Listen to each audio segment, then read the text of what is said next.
We're in the little village of Hessett, which is just sort of southeast of Bury St Edmunds, about 5 miles I suppose, and this is the church of St Ethelbert. That looks a very impressive building, and this one's got a clock on it and a big, massive actually, flint tower where the rest of the church is rendered. The churchyard looks fairly bare from here, fairly sparse in terms of visible graves. It's set on the village road, so it gets quite a few cars coming along. And we'll stroll along and see if we can find the entrance. There's a pub opposite, so I guess that's fairly handy if you fancy a drink after a service. That's probably not the right thing, is it? We have a footpath as well.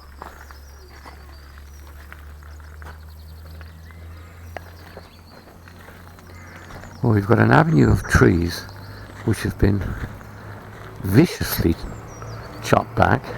I guess in another few months they'll look very green. I don't know what this is. This is some ancient remains of something. That's actually wood. So maybe there was an entrance of some sort here. Don't know. We've got the floodlights here that light the church up at night,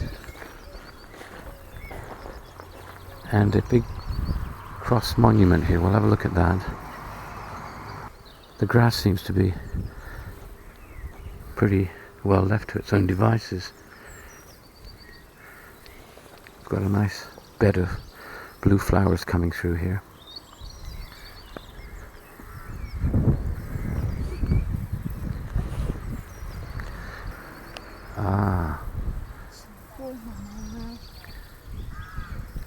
Will Hubbard, Herbert Crean, George Stiff, Stan Cladwell, John Whiting.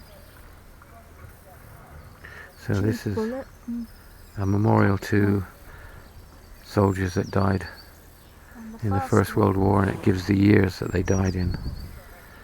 Interesting that, and sad actually, that more died in the last year of the war. People with the same name there. 2 bullets. 2 bullets, and yes. A bullet there. Three people, possibly of the same family. 3 bullets. Very sad. Let's have a look at this church then. So we've got a clock on the church, which seems to be working, and it's giving the right time. It's a nice feature running along here. This work they did with the flint to have a sort of checkerboard effect. It's very attractive. Lovely little window just built in there.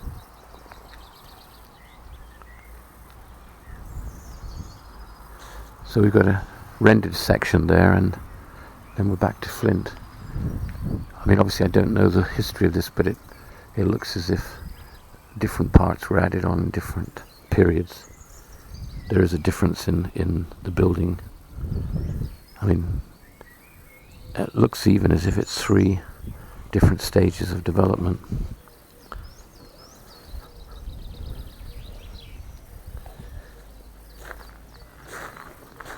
The churchyard extends around to the back. We've got birds singing again, and it's a bit quieter once we're away from the road. Some fairly ancient looking headstones here.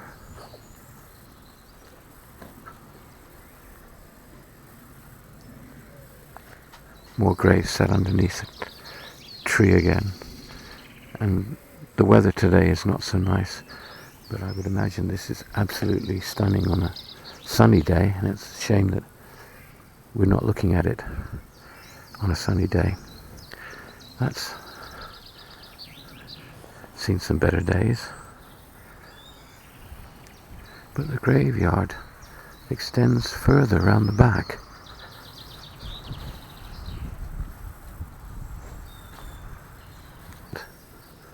Oh, this is quite extensive, and it is much more recent.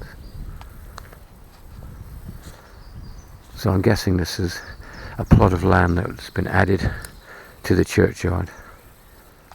Let's just have a look at a few of these.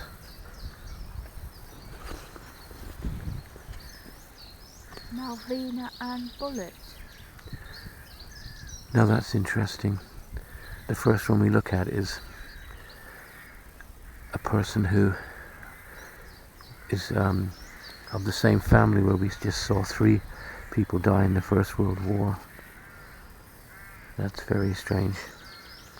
So there's obviously a family that comes from here.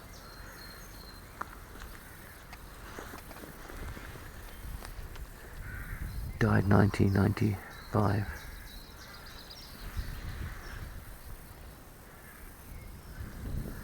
Lots of flowers here, but these are all fairly recent graves.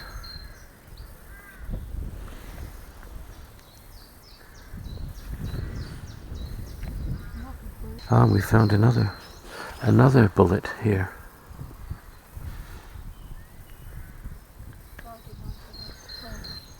Died in 1984.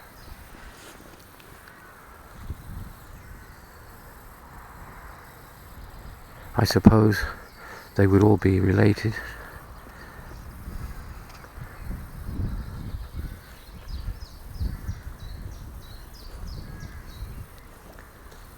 So the house here actually is a house that I was in about 20 years ago, and at the time that I went in there it was owned by a retired brigadier of the British Army, and when he was in his 80s I actually took him for a ride behind a team of my huskies in the forest around here, but that was about 20 years ago. This is the rear of the church.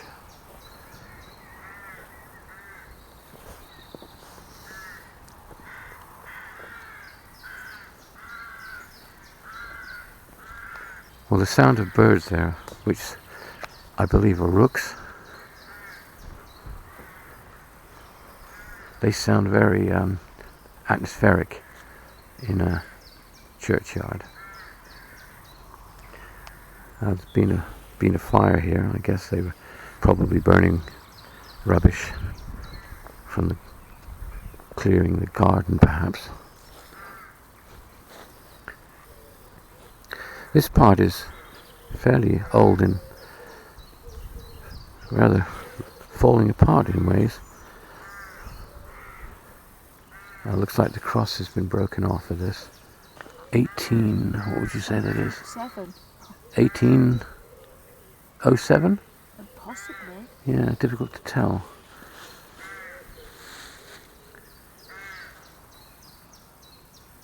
Right, back of that church is unusual. There again you've got the main part, and it looks as if that bit on the right was built afterward. That looks as if it's been altered about over the years. It looks like a stained glass window that we'll have a look at inside.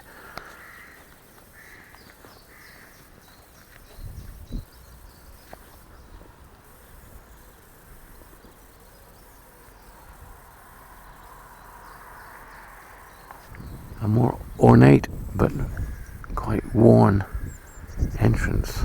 Weathered as look. Iron gates. A very high entrance.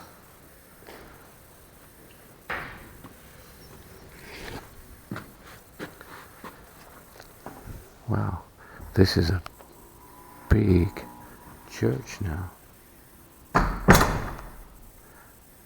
Because of the extension, it looks like it was a typical narrow church that's been enlarged into a rather impressive looking building.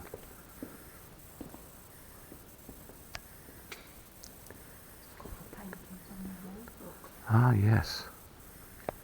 We've got some paintings. Now this is the fact that I was trying to get established as to how many of these paintings might still be around, and it looks like there's one there.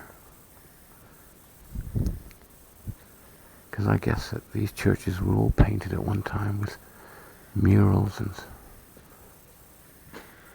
that's obviously very old. There's a door there. The pews look quite old in this one, older than, or certainly more worn than some we've seen. They haven't got these rising heads at the end. It's got a large font. It's actually quite high up.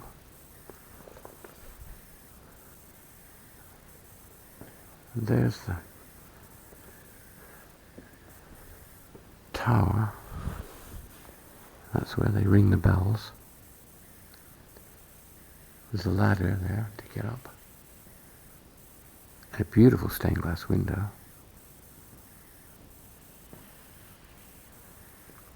We've also got an original brick floor here. And that's very worn. Stone here and brick.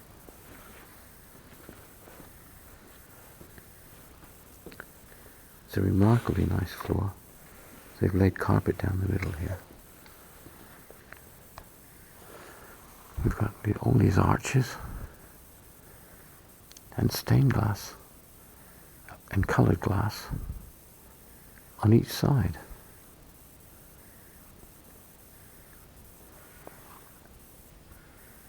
The lights are lovely. They look quite old. Look like something from the Edwardian period. More monuments on the wall. We'll have a look at those in a minute.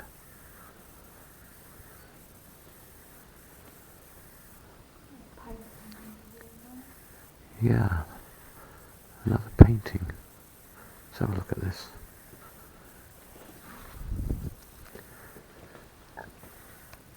Yeah, there's a painting there. And still got coloured glass everywhere.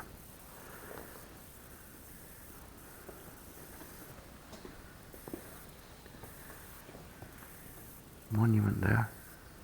It is of St. Barbara, apparently. Little alcove. Have a look what that says about it.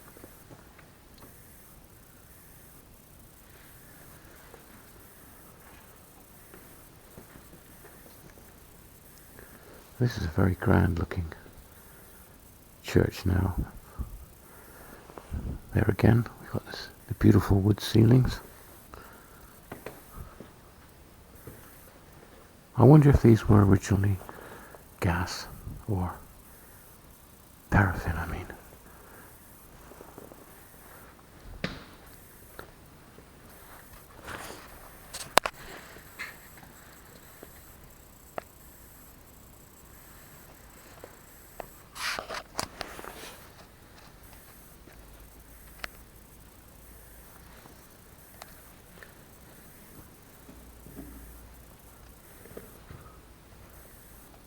Come into this area, which is quite dark, carpeted, and that window is just lovely. Look at that. Got 3 light little steps there, and that beautiful window. It's quite dark, actually. An alcove there. And that window again, dark but stunning.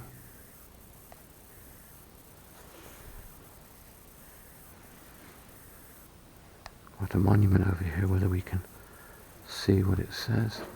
It's Brigadier Robert Branston the Seagull Daniel DSO, late Royal Regiment of Artillery, 1901 to 1996. A valiant soldier, honoured to have served with so many gallant men. Right, lovely little chair. There again we've got the pews, which I suspect were for the more important people of the community. Maybe the gentry. The pews here are much more ornate. Little metal gate.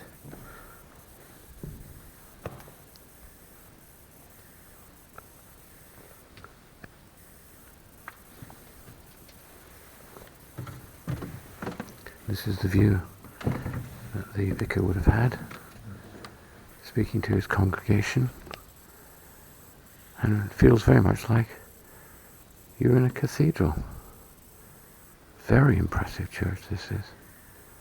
It doesn't have the feel of the small Suffolk country church. You feel a grandness about it, and the windows up there are all very precise, and the glass is uniform and lovely. Arches are stupendous. Very grand. Green. It's probably got some interesting history which I obviously don't know about, but it's been painted, and if you can see here, it's quite ornate. This is all hand painted, I guess. And this is hand painted as well. These are hand painted panels by the look of it. That's quite lovely. I wouldn't like to guess when that was actually done.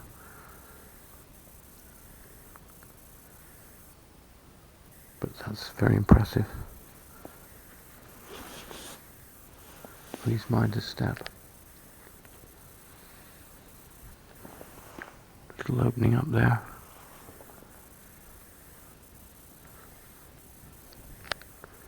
And we've got the Union flag hanging.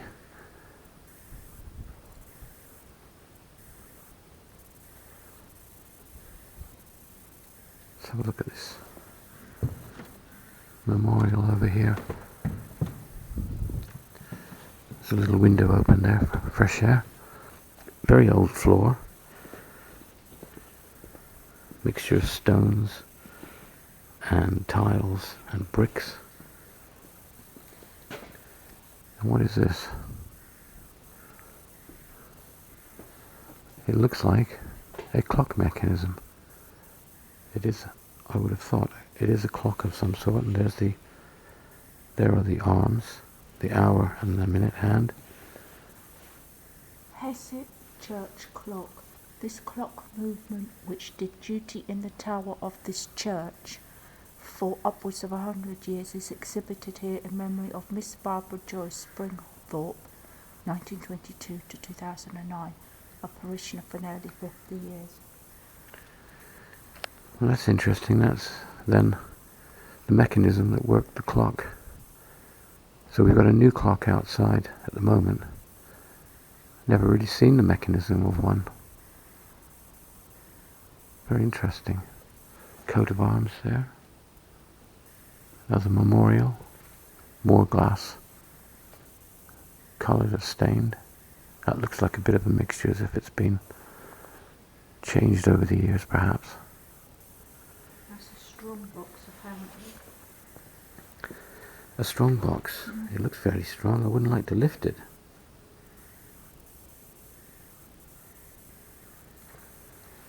A little alcove with a vase in there.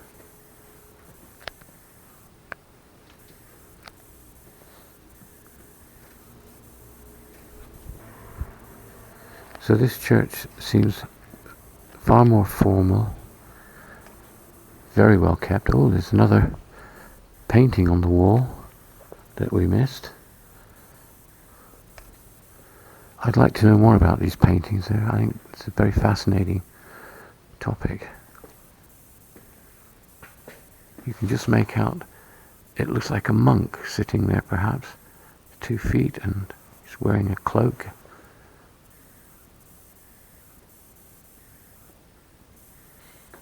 In 1574, Queen Elizabeth I was patron of this church. Now that is amazing. So we've got a connection here with Queen Elizabeth I and this church. We're only finding out snippets of facts and interesting items in these churches when we walk around, because we don't meet up with many people. And we're only trying to give a snapshot of the church, but it's interesting how you find a few facts. They're quite astounding in some cases just by looking around casually.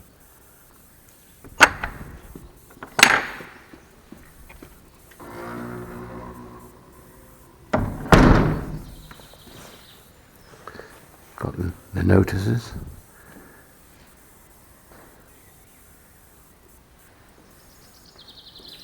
As soon as you come out, you hear the birds, the songbirds singing.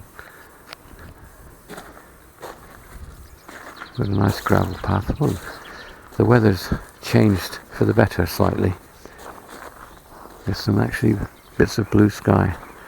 But this church, as you can see, is right opposite houses, as I said before, with the pub and some old cottages, and the cottage next door that used to belong to the brigadier. And we've got the floodlights. So though it's quiet and the birds are singing, you've still got frequent cars going up and down. So lots of things here that we don't know about. This, for example, and all aspects of how this church was constructed and altered over the years. But the result of what we have here in 2015 is a fairly impressive looking building, well kept, and extremely interesting to see inside. Very enjoyable visit.